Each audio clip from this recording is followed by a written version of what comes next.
Hi, and welcome to the Dingers Podcast, episode 60. This is your host, Mitch, riding solo tonight. I do have a great interview tonight with Coach Ballgame that we recorded yesterday.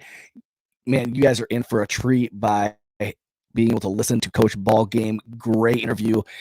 But this episode is presented to you by ChiCitySports.com. If you're interested in all things Chicago sports, this is your place.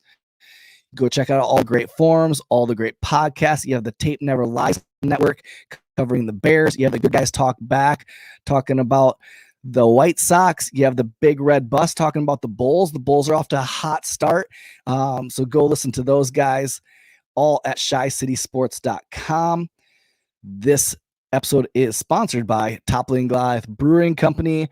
If you're looking for the best brewing company in the great state of Iowa, look no further than Toppling Goliath Brewing Company in beautiful Decorah, Iowa. Go to TG Brews. If you're wondering where you can find it, they have a beer finder, and you can find all the great Toppling Goliath Brewing Company beers all over the country. I know if you're in Illinois, they have it at Benny's Beverage Depot. So go check out and get yourself some great Toppling Goliath brews. Man, the World Series going on. You have the Braves up 3-2. Hopefully the Braves can wrap it up tomorrow. Man, I'm cheering for the Braves. You got Jock Peterson rocking the pearls and Anthony Rizzo bat. And you have Jorge Soler dropping bombs with 2 dingers so far in the series. Hopefully they can wrap it up tomorrow and beat the cheaters that they are, the Astros. And maybe Carlos Correa will never want to sign back with Houston. Maybe he'll be free to come with Cubs. I'm not a huge fan of signing Correa, but he is a good ball player. Just don't dig the vibe that he puts out. I don't know if he's a good character guy to be able to have on the Cubs team. But yeah, we have some great interview with Coach Ballgame coming up. But with all this World Series stuff, it makes you kind of just think back to 2016, doesn't it? The great feelings of 2016 when the Cubs won the World Series. And tonight is the anniversary of game number 6. And man, if you get into game number 6, that was the game I think even for myself, like I had a lot of doubts going into that game. And then you see the game, how it started out, and the Cubs got up right away. And you can just listen with Pat Hughes on the call here. You had Arrieta on the mound. We needed a great game, Arrieta, after Lester pitched a great game in Game 5 to push it to Game 6. Chris Bryant starting off the game with a big home run to left, and the Cubs lead 1-0. Addison hits a pop fly. Then you had Addison Russell with kind of a bloop there where Chisenhall misplayed it. Into the catcher. He scores. Cubs lead 3-0. And Zobrist coming up huge. He brings it. Man. Swing and a miss, strike 3, and the inning is over. He pitched a great game. Pitch on the way. Russell drives one in the air. Russell, love him or hate him. A lot of people hate him in Chicago, but he played great in that game, hitting a grand slam. And Chapman just shutting the door, pitching the last. I think he had the last 2 innings, plus I think he made the last out in the 7th. Rizzo kind of putting the nail in the coffin, hitting the dinger. There in the 9th, put up 9-2. That's what we needed to push Game 7. It was a great game, pushing to Game 7.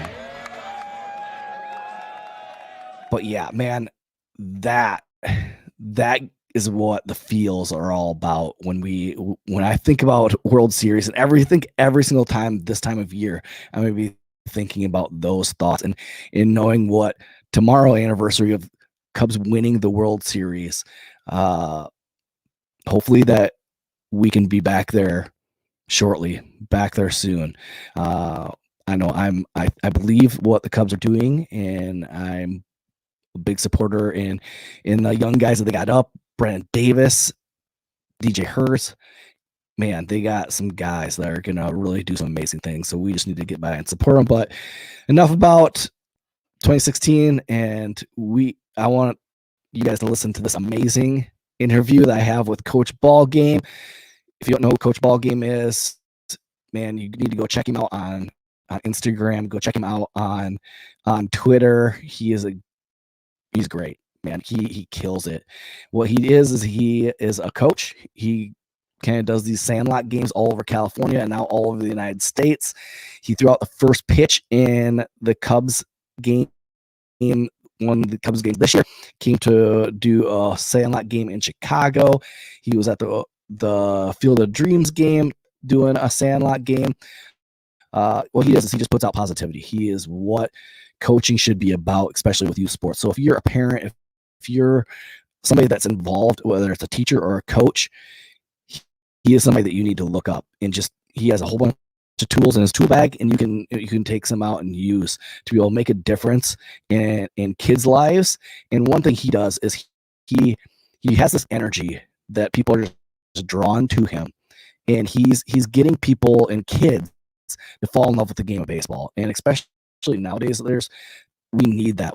I want the game of baseball to last a long time. I love this game. It's a beautiful game, and too many young kids don't love it the way that I love it. And what he does is he's doing it the right way, and he's getting kids to love the game of baseball. So no further, we're going to have you listen to the great interview from Coach Ballgame.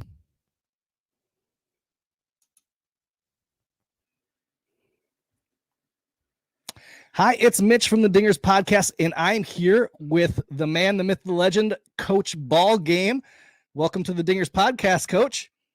Mitch, thanks for having me. This has got me all giddy like a little bunny with my Cubs jersey on. I'm like Peter Cottontail on a Sunday morning. Yeah, you make that Cubs jersey look really good. It looks good on you. I like it.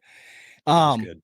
First, let's get into just the name, Coach Ballgame, and then if you can unpack your mission and what you kind of do with youth baseball and youth sports, I would love for our listeners just to kind of hear that story. Yeah, my real name's James, but all my buddies in college call me Jimmy.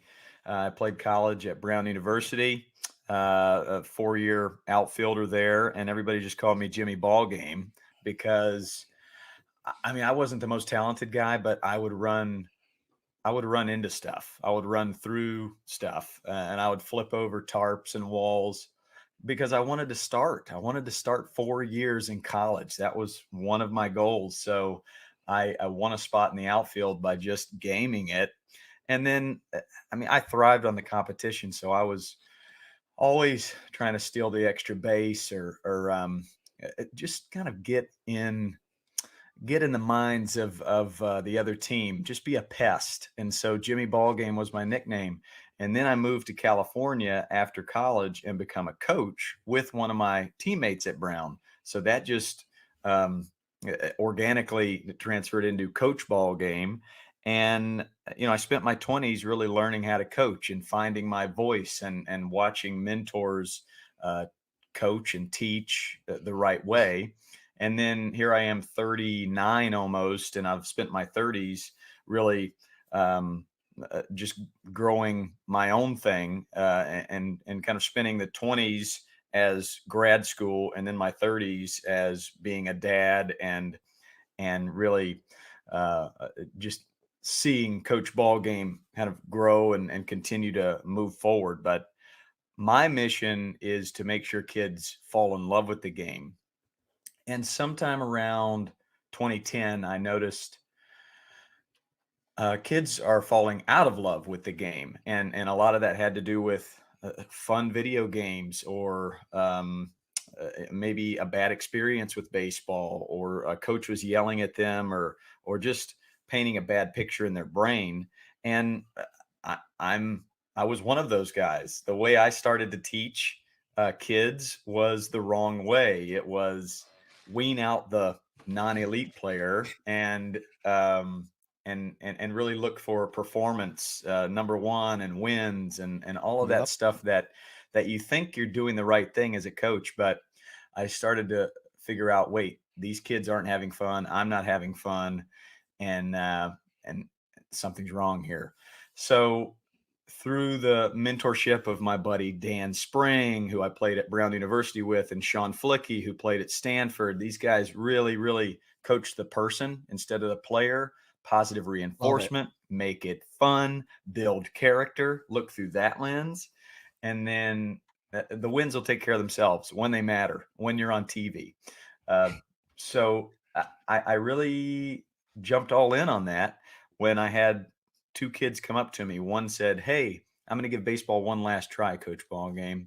I said, "Why?" He's like, "Well, just had some coaches yelling and parents are yelling at the umpires and it's just negative." I said, "How old are you?" He said, 5. I said, "Wait, 5 years old? I didn't start playing baseball till I was 8. Basketball was my first love." And I said, "Well, there's a problem." Yep. Had another guy come up.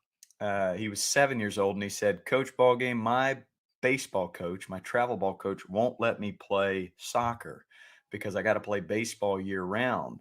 And I said, "Well, how old are you?" He said, 7 years old. I said, "Yeah, there is a problem with youth sports. There's a problem with the way we're coaching our youth, because that kid loved baseball, wanted to play baseball with his friends, but he also wanted to play soccer and he wanted to just be a kid."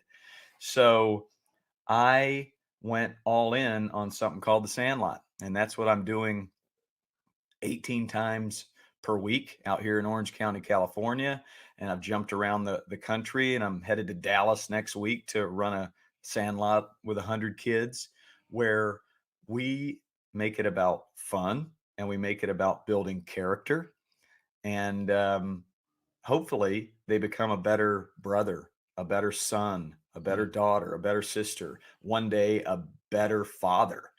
And then as far as being a better baseball player, that will come without them even realizing it, but it's not the most important thing.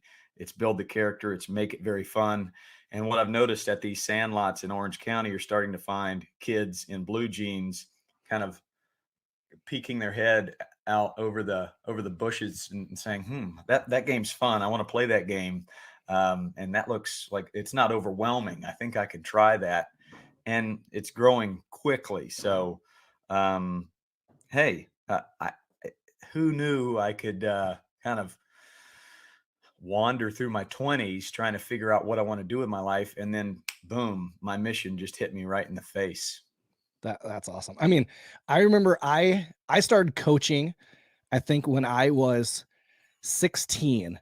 So I come from a really small town in Northeast Iowa, and all the high school players on the high school baseball team would just end up being the little league coach. Every year, 2 players from the high school team would be the little league coach. And so I kind of got thrown into it, and I loved it.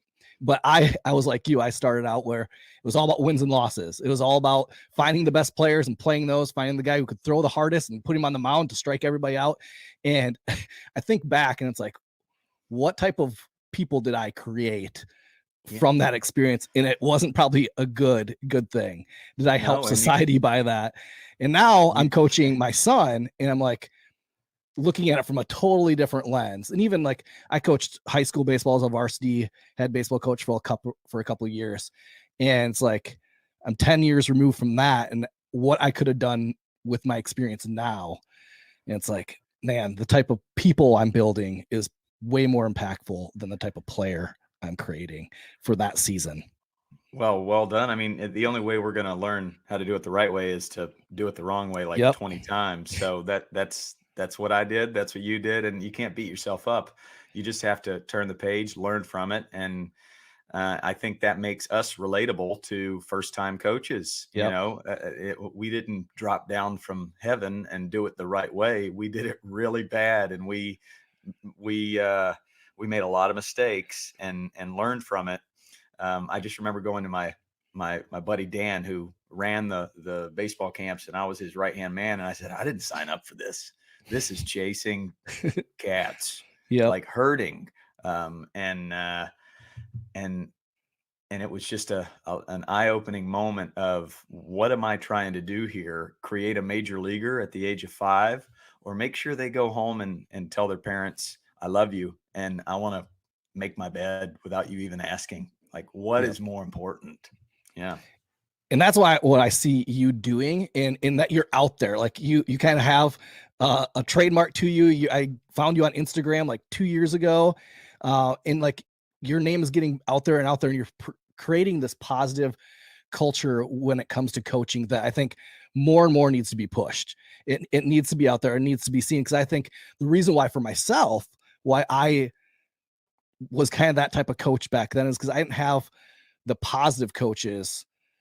It was positive in a different way. It was always about wins and losses. It was never about building up the character to be able to look to learn from as a coach. And so I love what you're doing, that you're out there, and it's going to make a huge difference on the game of baseball for the future. I think like you're going to be creating players that could be in the major leagues in the future that have that type of mentality that's about being a good teammate, being a loyal teammate, and being a man of character that's going to lead people. And so that's awesome what you're doing. That's so nice of you to say, man. Thank you very much. I give you a sportsmanship salute. Thank you. Yeah. And like, if you haven't checked out Coach Ballgame on YouTube or Instagram, go follow him. He just puts out this vibe to kids. And I think that's one thing is you're authentic, and you just have this personality to you that draws kids to you, and you put on, you're entertaining, you have your catchphrases, and you make every kid feel like they're important. And I think that's the key. So like you have this thing where you do nicknames, right? For every player on there. Why the nicknames?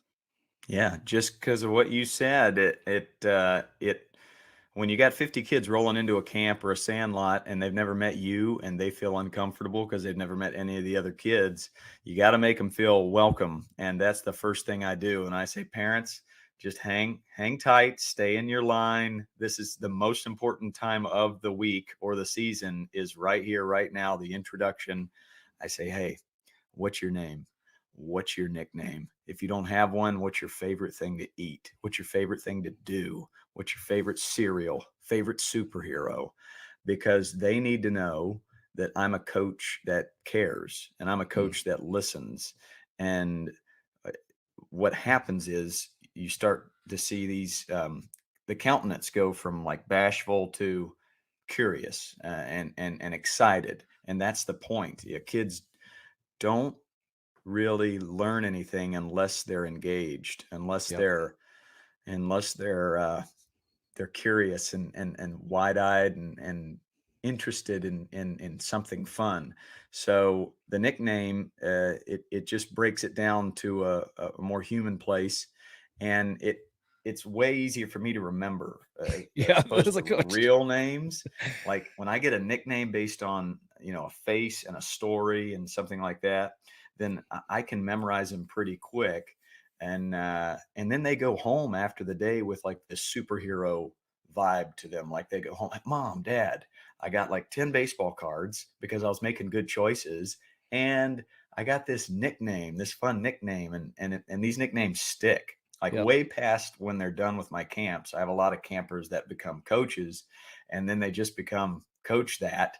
And it sticks even through college and into their adulthood is what I've noticed, because I've been doing it for 17 years now. But it's the most important thing. And it's the first rule of Sandlot. Gotta have a nickname.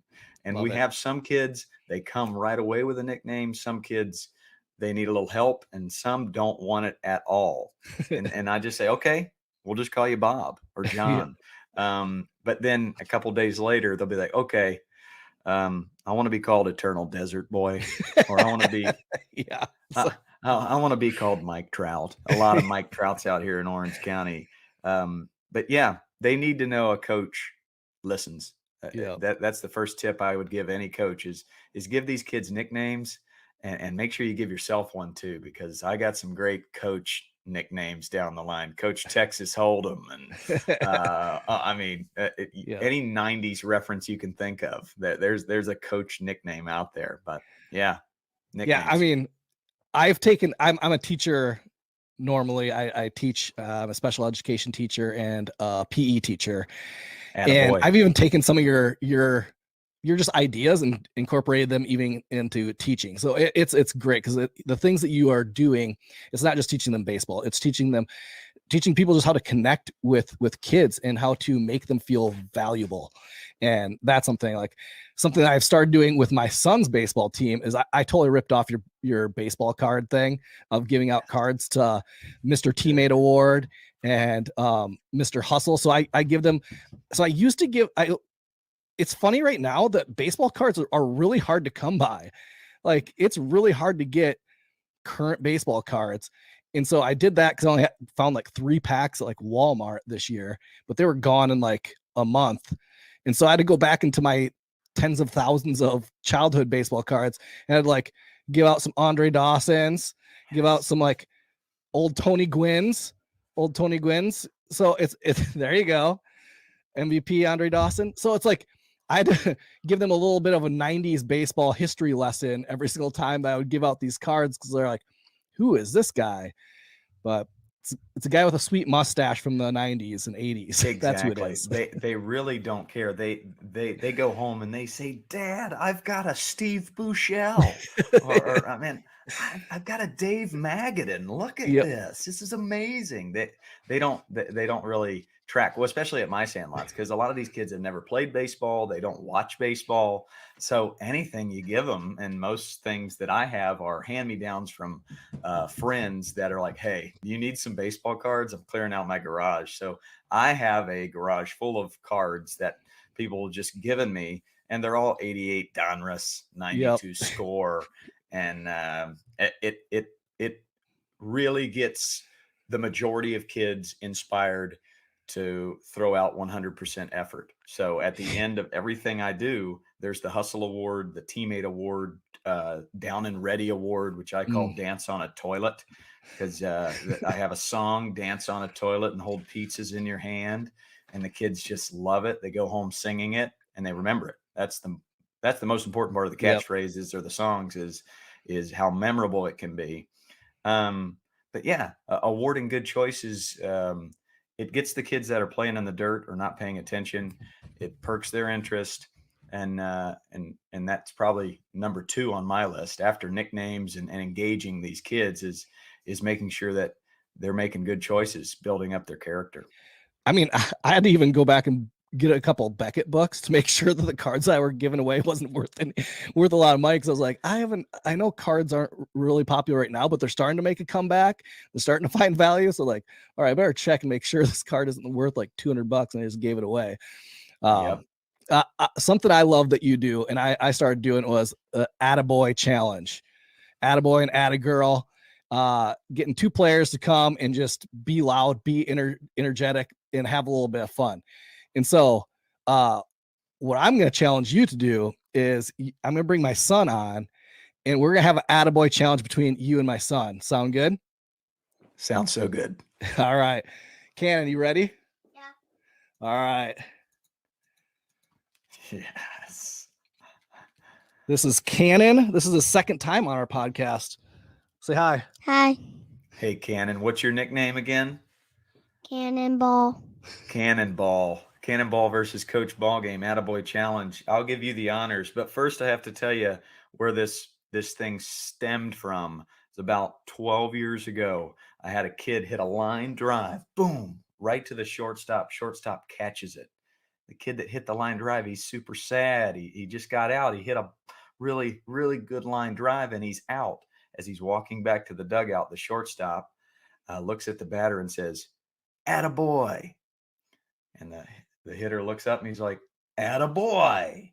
And they just started saying that back and forth. And I went, oh boy, we got something good here. So it's a way to be loud and to compliment even your competitor, after a good play, because I think negativity is tempting and popular right now, but say an attaboy to somebody else, that's what's awesome.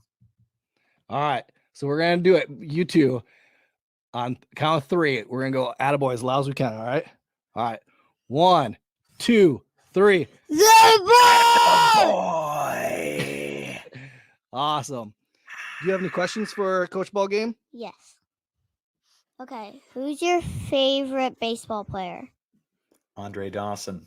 Always has been, always will be. I used to come home from school and watch Cubs games on TV when I was 6, 7, 8 years old. And I'd sit on my living room floor and eat a big bowl of applesauce and watch an entire Cubs game.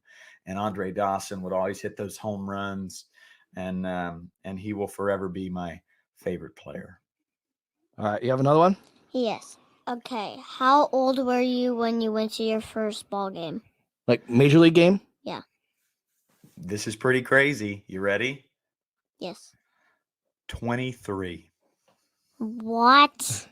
I grew up in North Carolina, so we didn't have any major league teams. We had minor league teams. We had the Greensboro Bats and the Durham Bulls. So I was able to go to some minor league games.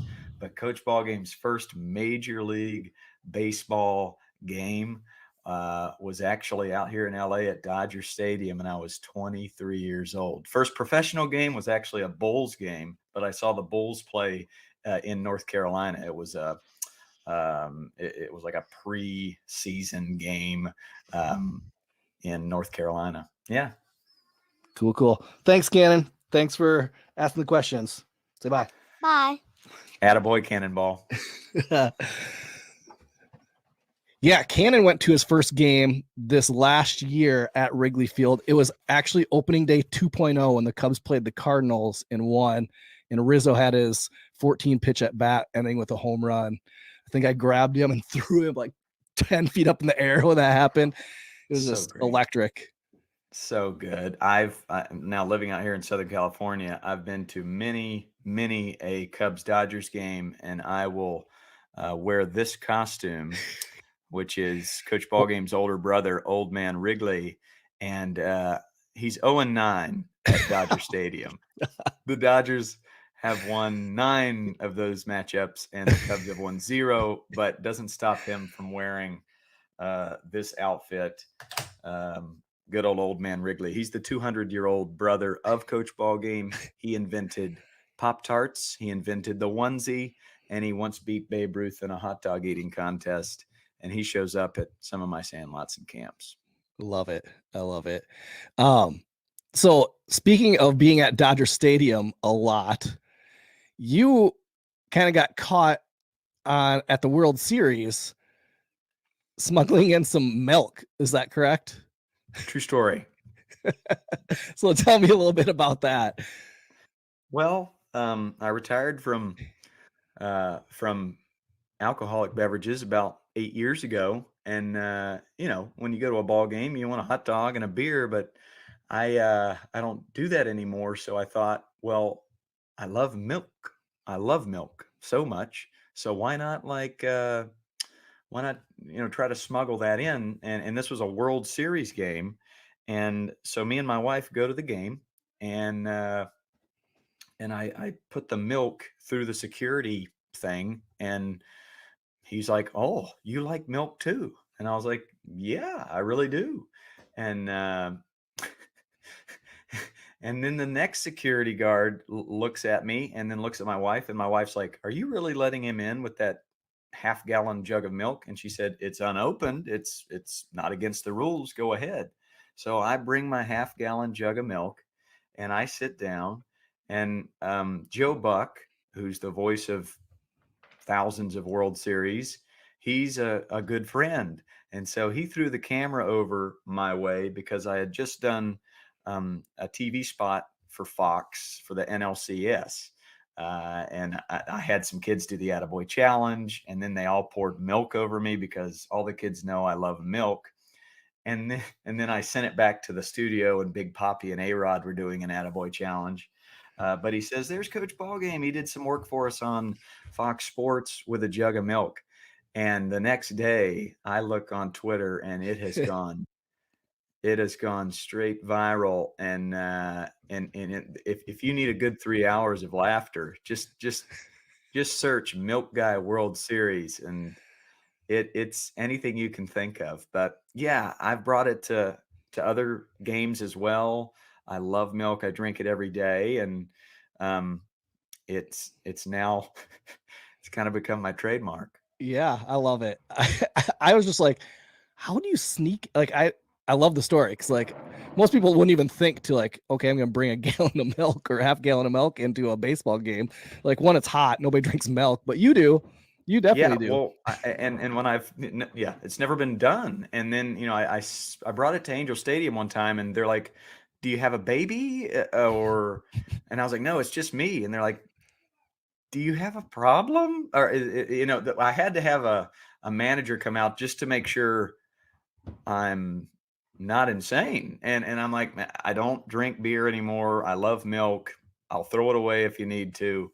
And they let me in with that as well. So I did hear that San Diego is going to start selling milk Ooh, nice. next year, which is a big deal. So maybe we can get that implemented in all 30 stadiums. You need to brand your own milk, Coach Ballgame milk, and get that into Yeah, stadiums.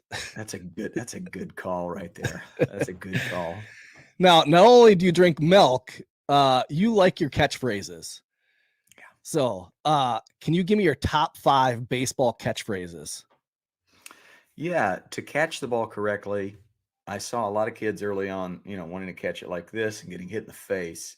So, to teach this high five, I say meet, squeeze, and freeze. Meet, squeeze, and freeze. It rhymes. It's in threes, so most kids like threes and they remember it better. And I do a little jingle. Meet it, squeeze it, meet it, squeeze it, meet it, squeeze it, but don't forget to freeze it. So that's one. Number two, to get kids down and ready. I noticed early on a lot of kids are just standing straight up or they're playing in the dirt, they're looking at the trees. So I came up with this idea of dancing on a toilet. And you just get into this position like you're on a toilet, and you say, dance, dance, everybody dance on a toilet, and hold pizzas in your hand. And you should see these kids just sing this song at the top of their lungs. It's just amazing. So that's dance on a toilet. For throwing the baseball, we want them to point their glove to the target. We want to make sure that ball is getting away from their ear. A lot of kids push the ball from their ear. So I say Earwax on knock. it? Yeah, you don't want earwax on that ball. So you knock on a window over here to keep it away from your ear, and then fire. So point, knock, fire. Woo, point, knock, fire. And they go home and they're singing these songs at the dinner table, and parents are like, what is happening at my kid's camp? Yeah, they're learning, they're dancing on toilets and they're singing songs that sound like they're from the movie Dumb and Dumber.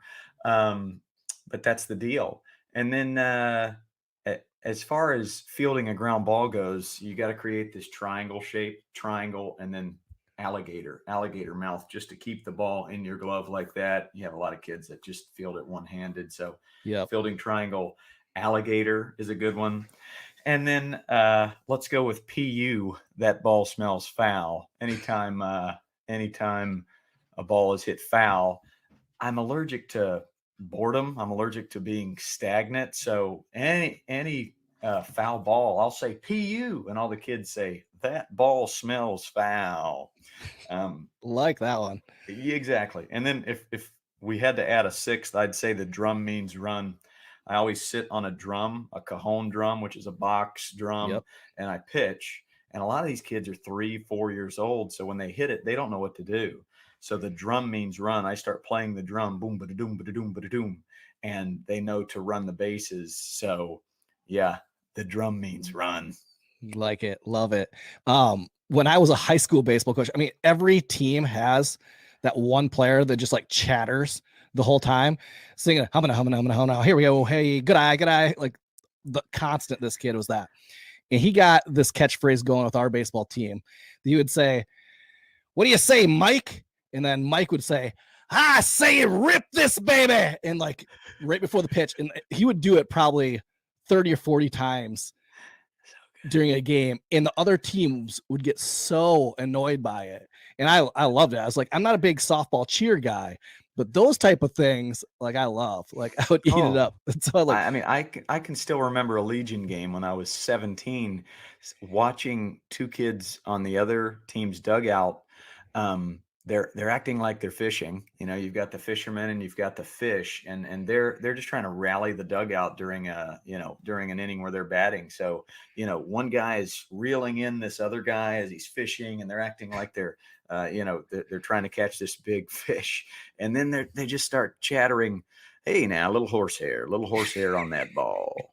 Little rain never hurt nobody. Baby." Just little things Yep. like that, where it's the more random, the better. You Yep. really, you're just saying words, and Yep. it's the vibe that counts. Yeah, here were the top 3 from my coaching days that I just thought were really, really funny.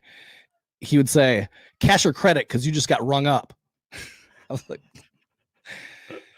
and then whenever the pitcher would throw a high fastball and get him a swing and miss, he says, "We keep the cheese on the top shelf." Oh gosh, that's good. And then he would say, "Live there, buy a house there, get a dog." Like, what? Live there, right there. You're on the paint right there. Yep. Live on the black. That is it. I love Oh, it. so good. Yeah, I throw out these days. It's like somebody better call Orion, because that ball was belted. Yep. Going astronomy on you there, or what would.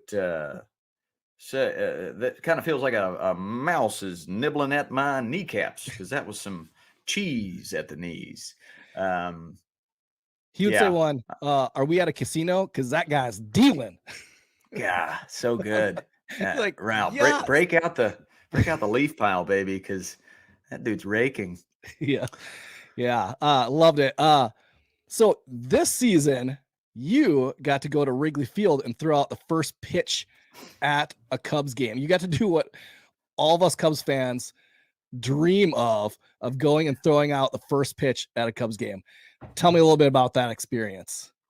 Well, I got the ball right here, and that's so cool. And I snuck a little bit of dirt into Ooh, into my nice. pocket from the pitcher's mound.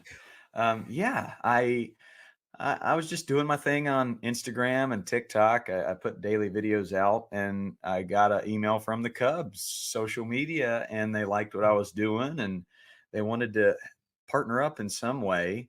And I was like, well, I'm a huge Cubs fan, so that'll be a no-brainer, and that'll be easy for me. So um, when I let them know that I was doing this tour, Sandlots around the country, and I was stopping into Chicago, they said, well, how would you like to throw out the first pitch while you're here?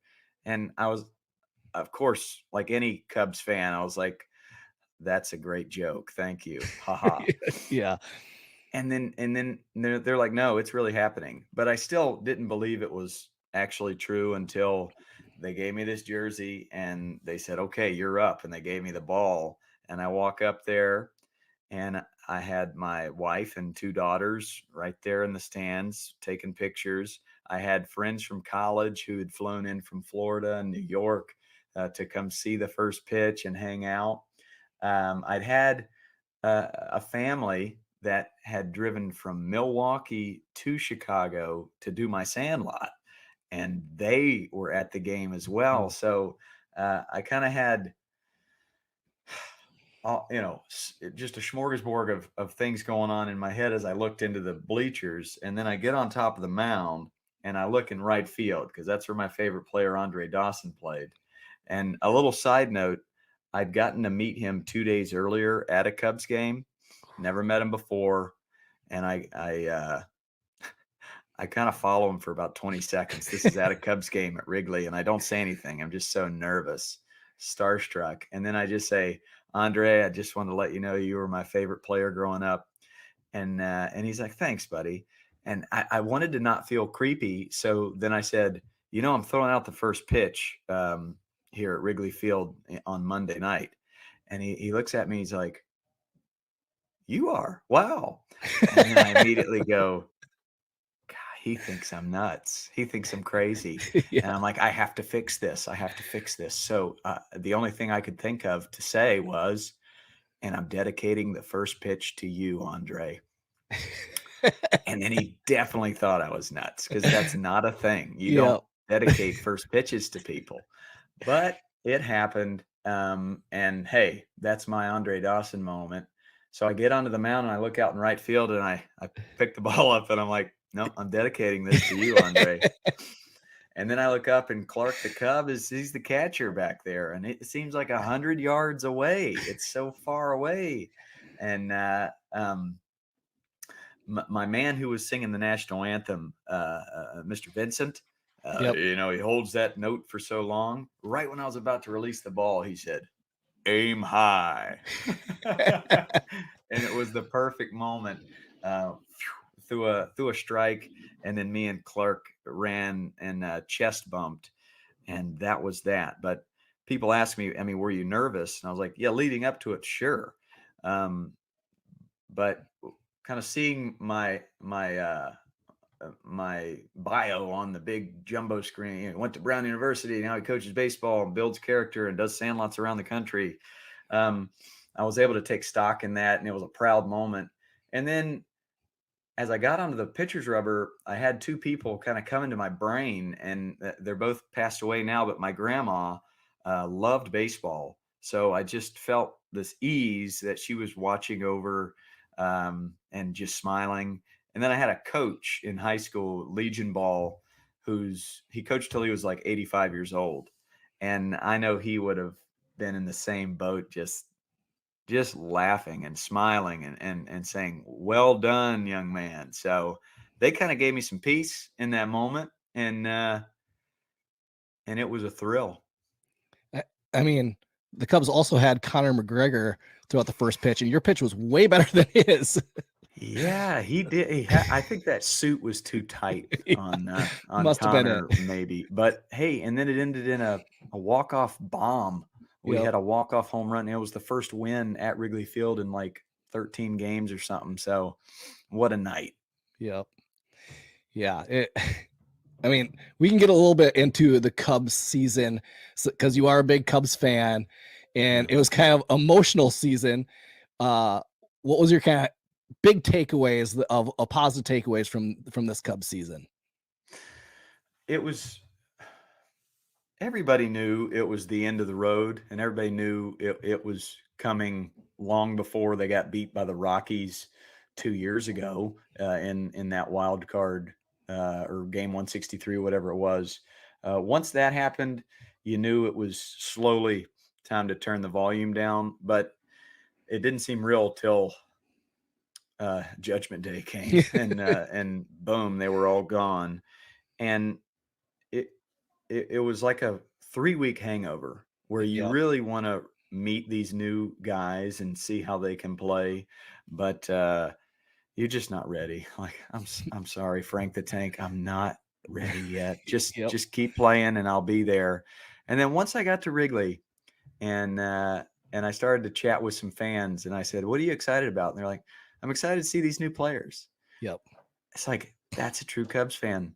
You Yep. know, we have lived agony for hundreds of years, and we've seen this happen so many times, and we've seen the Pryors come and go and the Kerry Woods come and go, and so hey, if this is where my wife, who I've been married to for 8 years, she comes into the game and, wow, you're a Cubs fan? Okay, I'm a Cubs fan. And now with Nico Horner and Frank the Tank and Patrick Wisdom, I'm like, no, this is Cubs fandom right here. This is Yep. what it feels like. Are you in it for the long haul? And then you start to watch more games, and by the end of the season, I'm like, okay, we're back. I Yep. love it. And there's still dreams of maybe Rizzo comes back, maybe KB comes back, who knows?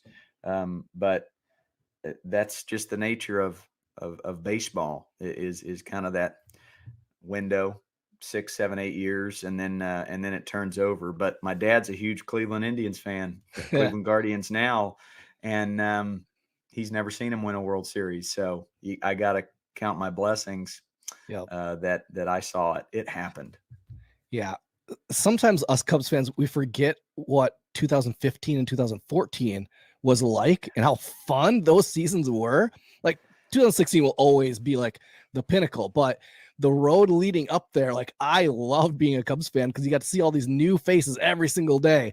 And I mean, our podcast this last year, we've got to interview Brennan Davis. We got to interview DJ Hertz, which was the top Cubs pitching prospect or this year. He won the Cubs minor league pitching of the year award. Like, we got to interview all these young guys that are not only great baseball players, great guys, and bring this new kind of level of excitement. So yeah, we were sad. Like, guys that we've loved forever are now gone, but now we have this kind of little burning flame going, starting to get built up of this new wave that's going to come. And I think I'm getting excited. I'm getting excited for next year. I'm getting excited for these guys who are really, really young now to see them in a couple of years.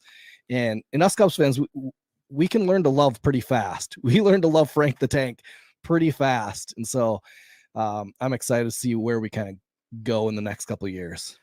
That's it. It just, everybody needed a bit of a hangover phase where you go, that was such a magical 7-year run where we were always relevant every day. And you knew we were going to the playoffs, and we had these studs homegrown coming through. And now it's all gone, and it's time to revamp. So here we go, Cubs. I'm ready. I see this as a 2013, where it's full on rebuild. And then 14, if you remember, by the end of 2014, we got on a hot streak there. Best team in the second half. We were hot. Exactly. And then 15, if it wasn't for Daniel Murphy, we'd be in the World Series there. So we can do this. Go Cubs, go. Now, even this next year, we have some fun things to look forward to. We are going to be at the Field of Dreams game. Cubs are playing the Field of Dreams game. You were at the Field of Dreams game this last year. How was that? I mean, me being from Iowa, like, I've been to the Field of Dreams 3-4 times, and like every single time it's special, even for me, like being there, going there. I can't wait. Like, I haven't taken my son and my daughter yet. We're planning this next year to hopefully get there. That there's just something magical about that place. And you getting to go see that game, that was something magical. Explain that to me. Well,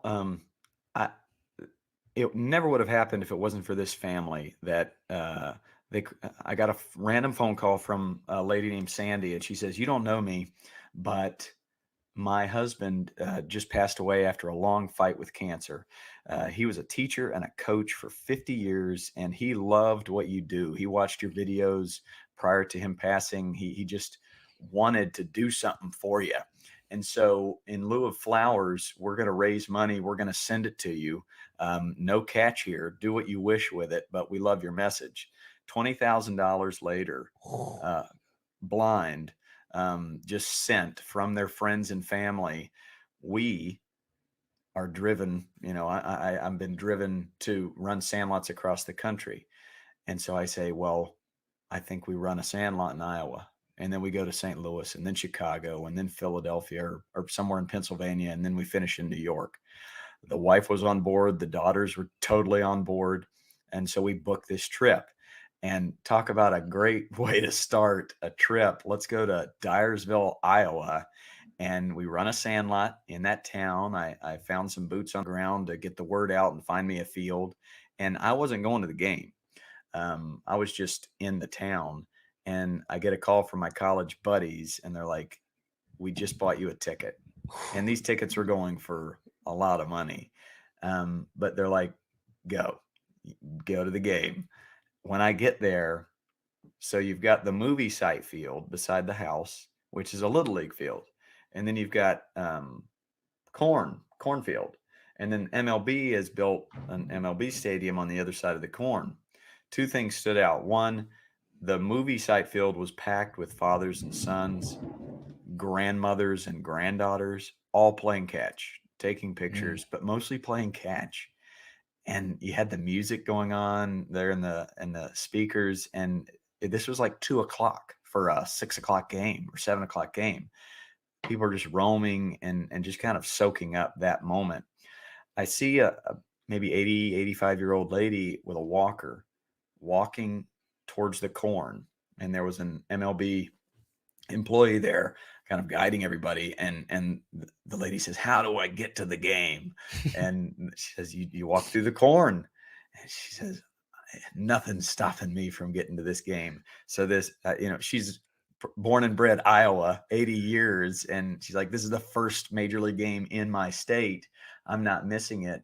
So, 80-year-old women walking with walkers through the corn to get to this game. And that on top of all the fathers and sons and grandpas and grandmas playing catch, there is a magical thing about it. And then sitting there and watching Costner come out, I knew it was looking amazing on TV. I saw all the drones and the cameras, but when all the players came out of the corn, it's like time just stood still. And it was way more than baseball, just like the movie is way more than baseball. It kind of, the movie for me, um, it's all about the final line. "Hey, Dad, you want to have a catch?" And that moment, it just makes you think of Dad. It makes you think of playing catch with Dad. And what a special thing to feel. Like you just feel close with Pops. So Yep. yeah, Yeah. you're gonna love it, man. You're gonna love Yeah. it. Yes.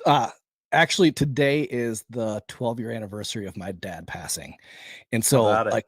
like all great memories. And like, that's like, my father helped create the character of who I am today. And like passing that love of not only of being a good human being a man who loves people, but building that love of baseball. He instilled that in me, and hopefully I'm going to pass that on to my son. But that Field of Dreams, like I remember sitting there that day, like I can just think of like thinking back of playing catch with my dad when I was 7, 8 years old. Like that's like, it just brings back all those nostalgic good feelings, and that's what that game does. And so I'm glad that MLB's keeping that ball rolling and gonna keep bringing it to Iowa. One, because like state of Iowa, we don't have any professional sports, so having something here, it's great for our state, and we love it. I'm excited. I'm gonna Yep. try to go to the game next year. I'm working some angles, trying to get myself a way to get there. Just go. Just do Just it. go. Honestly, it is a moment that you and Cannonball, and you said you have a daughter as well. You Yeah, got to I have share 2 that. sons, one that's Gotcha. 3, then 7, then my daughter who's 9. Her name Yeah. is Wrigley, Riglee. True fan. Yep. True fan. I tried to go that route, but I got ex-nayed. We've got an Avery and an Aubrey, 2 girls, but boy, they loved Iowa. They loved the cornfields, and they loved the entire trip. And that was a big thing for me. I want to make sure my girls experience this every summer, going to different towns, meeting different people, and spreading the joy of Yep. baseball, and telling these kids stories about heroes like Roberto Clemente, people they wouldn't have never heard about, Yep. and the Roberto Clemente Award, and how that's given out every year to somebody who's super kind. And you talk about your dad teaching you how to be kind and be a good man. I mean, that's the point. That's what I'm Yep. doing. It's not to create Major League Baseball players. It's to make kids happier kids, to make dads better coaches, to make moms better coaches and parents, and to just have this message of Sandlot um, spread like wildfire, where parents shouldn't walk up to a baseball field and expect 2 hours of anxiety. No, how about 2 hours of a release from Yep. life, where you're just in the moment. There is no loss, there is no negativity.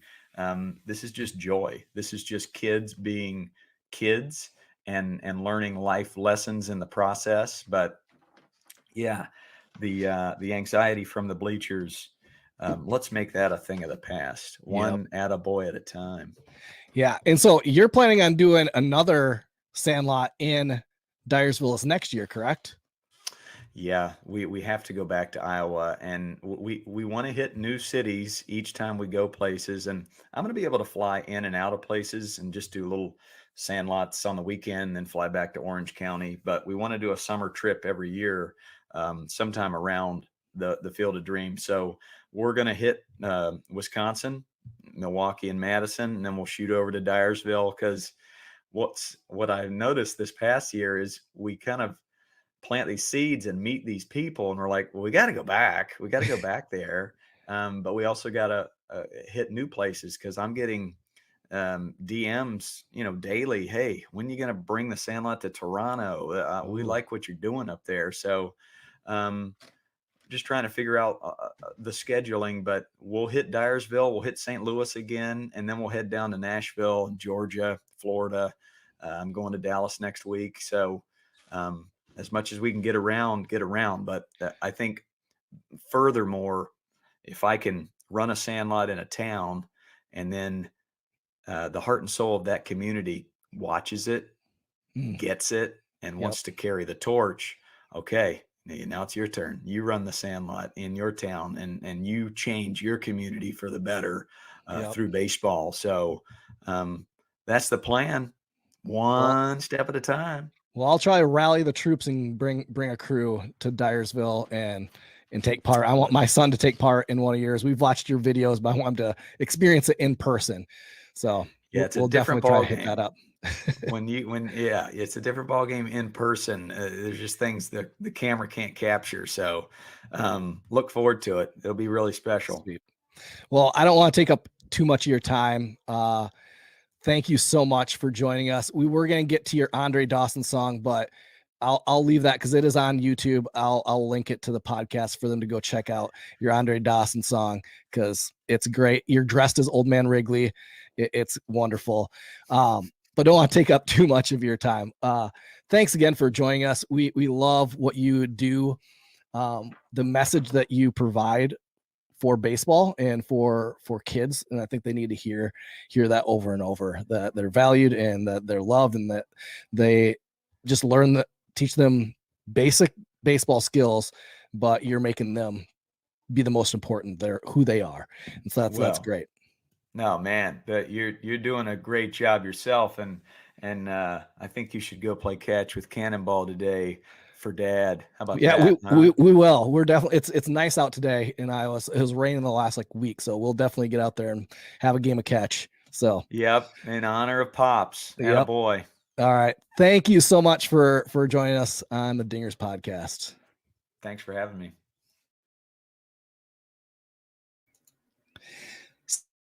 So that was Coach Ballgame.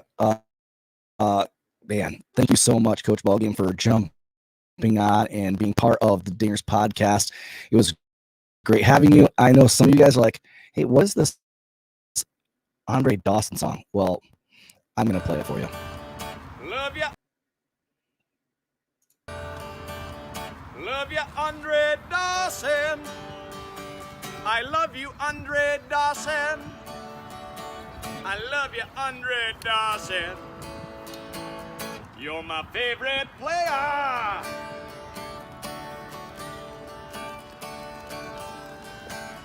I'd come home from school, turn on WGN, make a big bowl of applesauce, and watch you, Andre Dawson.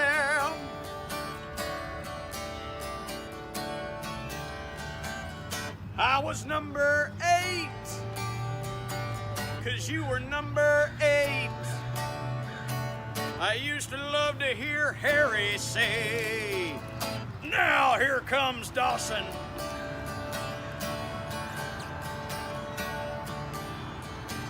You always batted clean up behind Sandberg and Grace. Every time you hit a homer, I'd dance and play the air bass. Air bass, slap it a bass, slap it a bass. Sing it if you know it. I love you, Andre Dawson. I love you, Andre Dawson. I love you, Andre Dawson. You're my favorite player. Hey, let's give the Chicago Cubs an attaboy. 1, 2, 3. Attaboy! All right. Yeah. Love me some Andre Dawson. Grew up watching Andre Dawson, and great song by Coach Ballgame. But yeah, that does it for episode number 60 of the Dingers podcast. Thanks for joining us. We're going to keep these up during the off season. We got a lot to dig into, especially with the collective bargaining agreement being up December 1st. And where does baseball go from there? Will there be a strike or will there be a lockout? We don't know, but there's a lot to dig into. We'll have different guests on to talk about that, as well as just digging into the prospects and what we have to look forward to for next year from our Chicago Cubs. So thank you for joining us this week on the Dingers podcast.